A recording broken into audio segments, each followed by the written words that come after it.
cey loolu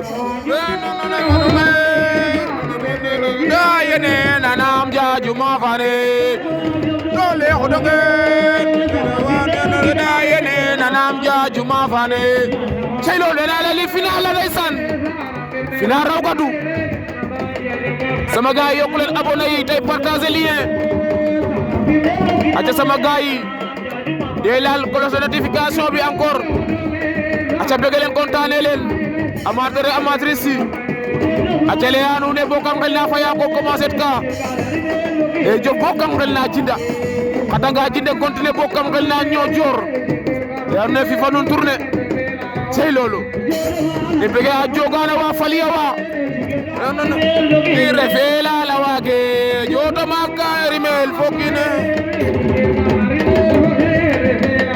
cey lolu nana lamla ne gisel kana rimel foki refela la wage cey ñom fo pelelum e joto mag nana lamla ne jikel kana rimel foki refela la wag cey ñom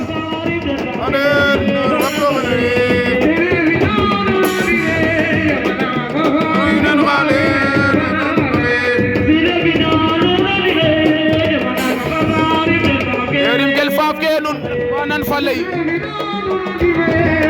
naga faaf ga ndigel faaf ke banan faley seylo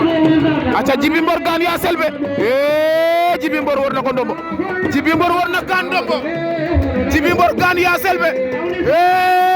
Djiby Mbor daan na ko Djiby Mbor daan na gan ya selbe cey loolu nee naa la le phénomène woo ndeysaan cey loolu ay waajile aca ndeysaan noonu la fa demee